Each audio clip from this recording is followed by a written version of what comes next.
தலைநகர் டெல்லியில் 27 ஆண்டுகளுக்கு பிறகு பாரதிய ஜனதா கட்சி அறுதி பெரும்பான்மையோடு ஆட்சி அமைக்கும் நல்லதொரு சூழ்நிலை இருக்கிறது.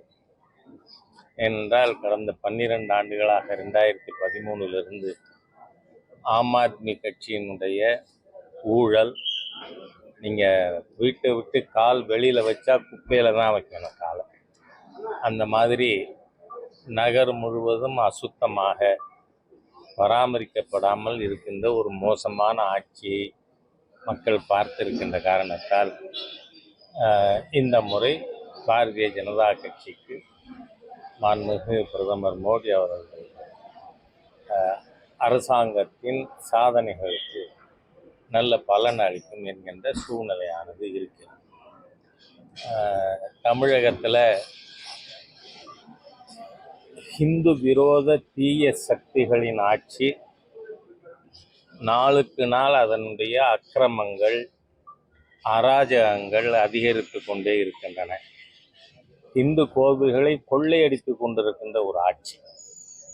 ஏனென்றால் இவர்கள் எவ்வளவு போலியானவர்கள், ஹிந்து விரோதிகள்ங்கிறதுக்கு பழனியிலே முருகக் கடவுளுக்கு மாநாடு நடத்துவதா சொல்லி சனாதன ஹிந்து தர்மத்தை கொசு, டெங்கு கொசு, மலேரியா கொசு மாதிரி அடிக்கணும்னு சொன்ன ஒரு தீய நபர் உதயநிதிக்கு மகுடம் சூட்டுறதுக்காக நடந்தது.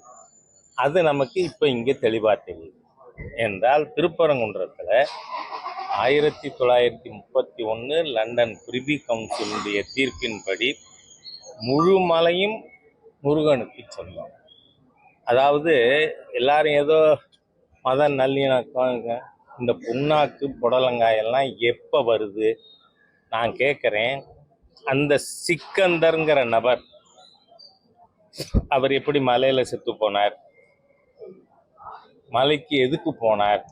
ஏன்னா இப்போ எல்லாரும் என்ன பேசுகிறாங்க, நவாஸ் கனி போன்ற மதவெறி தீய சக்திகள், அப்துல் சமத், இவங்கெல்லாம் நாங்கள் அங்கே தர்காருக்கு போகிறோங்கிறீங்க. தர்காவே வர்றதுக்கு முன்னாடி அங்கே இருந்தது யார்? காசி விஸ்வநாதர் விசாலாட்சி அம்பாள் கோயில் தானே இருந்தது. அங்கே உனக்கு என்ன வேலை சிக்கந்தருக்கு? அப்போ போனது எதுக்கு என்றால் பல்வேறு விதமான இது பற்றிய கருத்துக்கள் இருக்கிறது.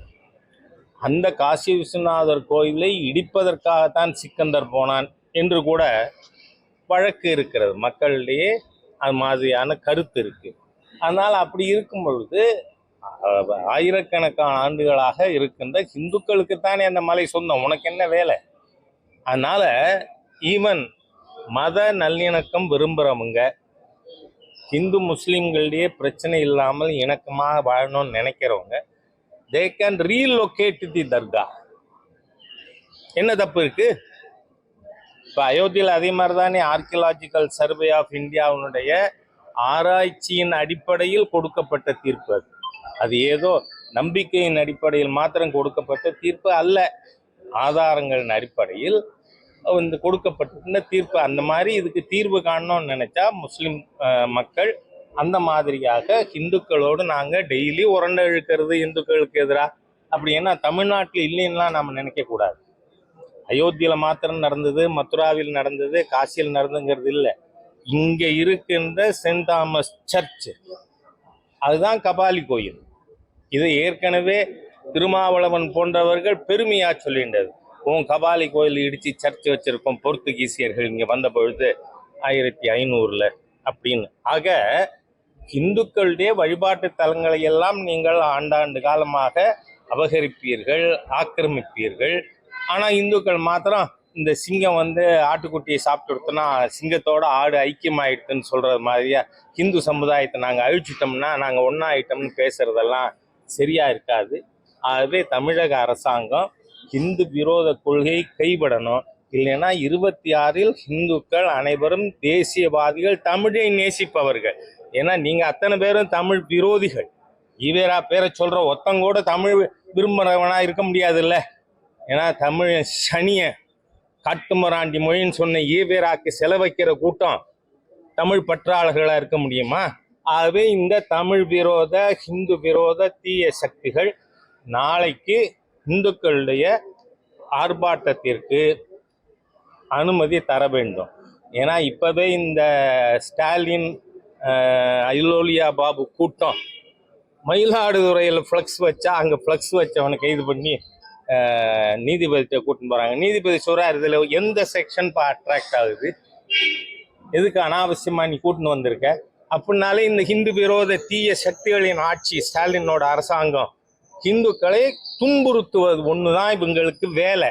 காரணம் என்ன, இவருக்கு அடுத்து பட்டத்துக்கு வர்றதுக்கு இவர் அறிவிச்சிருக்கிற நபர் அவர் தெளிவா சொல்றார், நான் கிறிஸ்தவன் என்பதிலே பெருமைப்படுகிறேன். ஆகவே கிறிஸ்தவ மத வெறியர்கள் ஹிந்து விரோதிகள் தமிழகத்துல இந்துக்களை துன்பப்படுத்துகிறார்கள் அப்படின்னு நம்ம எடுத்துக்க முடியுமே. நாங்க சொல்லலை, இது என்னோட குற்றச்சாட்டு இல்லை. அவர் சொன்ன உடனே அப்படியே புலகாங்கிதம் அடைஞ்சு இந்த ஹிந்து விரோதி சேகர் பாபு அல்லேலியான்னார். அதனாலதான் அவருக்கு நான் அல்லேலியா பாபுன்னே பேர் வச்சிருக்கேன். ஆகவே இவர்கள் ஹிந்து விரோதிகள், தீய சக்திகள், ஹிந்துக்களுக்கு எதிராக இருப்பவர்கள். ஆகவே ஹிந்துக்களை ஒருங்கிணைத்து எப்படி அயோத்தி பிரச்சனைக்கு அப்புறம் வேறு யாரும் உத்தரப்பிரதேச ஆட்சிக்கு வர முடியலை. ஏன்னா ஹிந்து எழுச்சி, அந்த எழுச்சி தமிழகத்துல வரும். நன்றி. இந்த 140 தடை எதுக்கு? நவாஸ்கனி வந்த அன்னைக்கு இருந்ததா? இது எதுக்காக? இந்துக்களை துன்புறுத்தணும், கொடுமைப்படுத்தணும், அவங்க எப்படியாவது மாற்று மதத்துக்கு தள்ளி விடணும். அந்த தீய எண்ணம் இருக்கு ஸ்டாலின் அரசாங்கத்துக்கு. அதனாலதான் இந்த அரசாங்கம் அப்படி செய்து கொண்டு இருக்கு. நேற்று நீதிமன்றத்திலே சொல்லி இருக்காங்க, என்ன செக்ஷன் அட்ராக்ட் ஆகுது, திருப்பரங்குன்றத்துக்கு வாங்கன்னு ஃப்ளக்ஸ் வச்சா கைது பண்ணுவியா? அராஜகம் இல்லையா? வீட்டுக்கு அனுப்பு. ஆகவே இந்த அரசாங்கம் நீதித்துறையும் கூட தீர்ப்பிலே சொல்லி இருக்கு, இவர்கள் போக்கிரிகள், ஹிந்து விரோதிகள், இந்துக்களை கொடுமைப்படுத்துகின்ற அரசாங்கம் இந்த ஸ்டாலினோட தீய அரசு. இந்து முன்னணி தலைமை என்ன சொல்லுதோ அது நடக்கும். அதை ஆர்கனைஸ் பண்றது இந்து முன்னணி.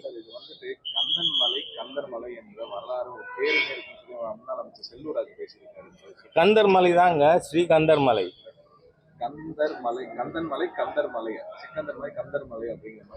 பாருங்களேன், கந்தன் கோவில் தானே அங்க இருக்கு. அப்புறம் என்ன, அதுல என்ன இருக்கு? இரண்டு பேர்களுமே இருக்கு அந்த மலைக்கு அப்படிங்கிற மாதிரி. இங்க பாருங்க, என்னோட ஒரே கேள்வி, நீங்க கொஞ்சம் பாரபட்சம் இல்லாமல் ஊடகவாதிகள் அறிவாலயத்துக்கு நாம அடிமை சாசனம் எழுதி கொடுத்தா அது மாறவே படாதுன்னா யாரும் நினைக்க கூடாது. நான் என்னோட ஒரே கேள்வி, அந்த சிக்கந்தர் என்கின்ற நபர், என்னோட கேள்வி, அந்த மலையில் யாரும் டுவெல்லிங்ஸ் இல்லை, குடியிருப்பு இல்லை. அப்போ அங்க போறவங்க எதுக்கு போறாங்க? அந்த இதுக்கு இஷ்யூக்கு முன்னாடி காசி விஸ்வநாதரை தரிசிப்பதற்கு போறவங்க, பூஜை செய்யறதுக்கு போறவங்க போறாங்க. அப்ப இந்த சிக்கந்தர் எதுக்கு மேல போனார்? என்ன வேலை? அப்ப இவருக்கு அங்க ஏதாவது இருந்ததா? நீங்க சொல்றது 100 வருஷமா 150 வருஷமா, சரி என்ன வேணா இருக்கட்டும். ஆனா 2000 ஆண்டுகளுக்கு மேற்பட்டது அங்க மேல இருக்கிற காசி விஸ்வநாதர் கோயில். அங்க ஒரு முஸ்லிம்க்கு என்ன வேலை? அது என்ன சொல்றாங்க? ஊர்ல பல்வேறு விதமான இது பற்றிய கருத்துக்கள் இருக்கு. இவர் அந்த கோவிலை இடிக்க போனார், அதனால முருக பக்தர்கள் அங்க இருந்தவங்க அவர்கள் இவரை தாக்கினார்கள் அப்படின்னு சொல்லி கருத்து இருக்கு. அதனால நான் என்ன சொல்றேன், ஹிந்துக்கள் மேல போறதுக்கு நியாயம் இருக்கு. என்றால் காசி விஸ்வநாதர் கோவிலுக்கு போகணும், ஆண்டவனை தரிசிக்க போகணும். முஸ்லிமுக்கு என்ன வேலை இருக்கு? இவர் எதுக்கு போனார்?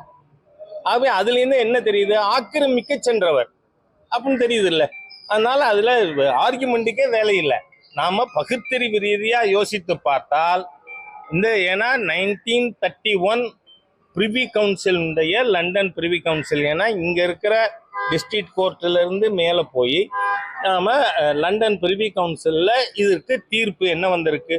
முழு மலையும் முருகனுக்கு சொந்தம். ஏன்னா நீங்க சட்டப்படி ஹிந்து ஆண்டவன் மட்டும்தான், நாம இப்ப வெளியில பேசுறாங்க அந்த வார்த்தையை உபயோகப்படுத்தலாம், ஜீவித்திருக்கின்ற ஆண்டவன். He is a legal entity. Hindu god, Hindu deity. It's a legal entity. சட்டபூர்வமாக சொத்துக்களை ஓன் பண்றதுக்கு மற்ற கடவுள்களுக்கு, மத கடவுள்களுக்கு உண்டா ரைட் இருக்கா? இல்லை. ஏசுநாதர் பேர்லயோ அல்லாஹ் பேர்லயோ சொத்துக்கள் வாங்க முடியாது, விற்க முடியாது. ஆனால் ஹிந்து கடவுள்கள், Hindu deities are legal entity. அவர்களே சொத்துக்களை ஓன் பண்ண முடியும், பராமரிக்க முடியும், அவங்க பேர்ல சொத்து இருக்க முடியும். அதனால 1931 பிரிவி கவுன்சிலுடைய தீர்ப்பு என்ன? The whole mountain belongs to lord Muruga. அதனால் முருகன் மலையில மற்றவருக்கு என்ன வேலை இருக்கு? ஆகவே அதனால இது இவங்க அயோத்தியில 500 வருஷம் ஆக்கிரமிச்சு வச்சிருந்த மாதிரியா இங்கேயும் வச்சு கொண்டு இருக்காங்க.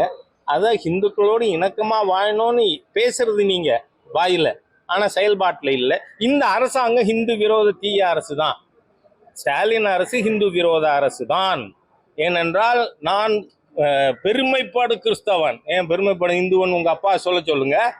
நீங்க பெருமைப்பாடு கிறிஸ்தவன் சொல்றதை நாங்க ஏத்துக்கிறோம். அதுலேருந்தே தெரியுது வில்லி நில்லி they want to harass Hindus. அதனால அதை நாம அனுமதிக்கிறோம். நன்றி. பங்கேற்கிறீங்களா சார்? நாளை பங்கேற்கிறீங்களா சார்? எது? நாளை நடந்து இந்துக்கள் எல்லாரும் வாங்கன்னு இந்து முன்னணி தலைவர் ஆணையிட்டால் ராஜா கட்டுப்பட்டவன். சார் இந்த பட்ஜெட் பாஜக கூட்டணியில இருக்கவங்களுக்கே வடக்கு தெற்கு ஒரு பாரபட்சம் இருக்குன்னு சொல்லி கனிமொழி பைத்தியக்காரத்தனம்.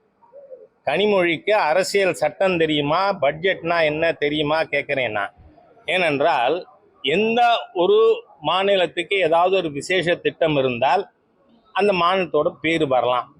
ஆனால் அந்த மாநிலத்தின் பேர் வரலைங்கிறனால ஒரு சென்ட்ரல் பட்ஜெட்டு ஒரு மாநிலத்துக்குன்னு பேச முடியுமா? இதை விட ஒரு சரியான வார்த்தையை பைத்தியக்காரத்தனை வேற உண்டா? ஏனென்றால் இந்த பட்ஜெட் இன்னைக்கு என்ன, இந்த நம்ம மதுரையை சார்ந்த தமிழக பெண்மணி வீர தமிழச்சி திருமதி நிர்மலா சீதாராமன் அவர்கள் கடைசி பந்து 6 அடிச்சிருக்காங்க இன்னைக்கு. அதனால உங்களால தப்பிச்சு போய் நீங்க பார்லிமெண்ட்ல நடக்கிறத பார்க்கலாம். மக்களுக்கு 7 லட்சம் ரூபாய் வரைக்கும் வருமான வரி விலக்கு இருந்தது. 7 ஒரே ஸ்ட்ரோக்ல 12 லட்சம். இன்னைக்கு அரசு உத்தியோகஸ்தர்கள் சம்பளம் வாங்குறவங்க ஸ்டாண்டர்ட் டிடக்ஷன் 75,000 சேர்த்து 12,75,000 வரை ஒரு நயா பைசா வரி இல்லை அப்படின்னு அறிவிச்சிருக்காங்க. நான் கேட்குறேன், இந்த நாட்டில் இருக்கின்ற உங்களுக்கும் ஓட்டு போட்ட மக்களுக்கு சேர்த்தானே, அப்போ அதை கைதட்டி வரவேற்கிறது என்டிஏ எம்பிக்கள் மட்டும் பண்ணணுமா? நீ எல்லாம் இன்னும் குரங்க சாக கொடுத்த ஆண்டின்னு சொல்லுவாங்க. அந்த மாதிரி உட்காந்துருக்கீங்க இந்த இந்தி கூட்டணியா, காங்கிரஸ் திமுக மக்கள் விரோதிகள். உங்களால you could not rejoice it. நான் கேட்கிறேன், இந்த 12 லட்சம் ரூபாய் வரை கழிவு பெற்றவர்கள் தமிழ்நாட்டில் இருக்காங்களா இல்லையா? இருக்காங்க. அவனெல்லாம் தமிழன் இல்லையா? அவனெல்லாம் தமிழ் இல்லைன்னு சர்டிபிகேட் கொடுத்துருவீங்களா நீங்க? சரி, 1,27,00,000 விவசாயிகளுக்கு 100 மாவட்டங்கள்ல அவர்களுக்கு விவசாயிகளுக்கு சலுகைகள் அறிவிக்கப்பட்டு இருக்கிறது. அதே மாதிரியா இந்த நாட்டில் 90% தொழிற்சாலைகள் வேலை பார்க்குறவங்களுக்கு வேலை கொடுக்கறது MSME, micro and small medium industries. இந்த MSME இண்டஸ்ட்ரீஸ்க்கு சலுகை கொடுத்துருக்கே, அந்த MSME இண்டஸ்ட்ரி இருக்கிறது தமிழ்நாட்டில் இருக்கா இல்லையா?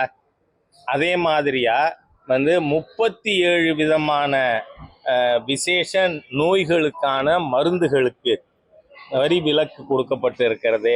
அந்த மருந்து வாங்கி சாப்பிட்றவங்க தமிழன் இல்லையா? அவங்க தமிழ்நாட்டில் இல்லையா? என்ன பைத்தியக்காரத்தனம்! அதே உங்களுடைய பிரிவினைவாத சித்தாந்தம் ஈவேரா சொல்லி கொடுத்த ஆங்கிலேய அடிமைத்தனம். ஏன்னா 44 ஈவேரா போட்ட தீர்மானம் அதுதான்.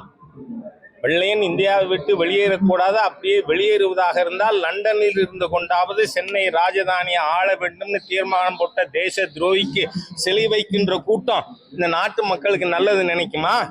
திமுக நினைக்குமா? நினைக்காது. தேச துரோகிகள் இவர்கள். இந்த நாட்டை எதிர்த்தவர்கள், சுதந்திரத்தை எதிர்த்தவர்கள். அதனால அதுக்கு செலவச்சுட்டு இருக்கிற உங்க தேச விரோத கும்பல் இந்த மத்திய பட்ஜெட்டை பத்தி இப்படித்தான் பேசும். அறிவில்லாம தான் பேசுவாங்க. நன்றி. பாரத் மாதா கி.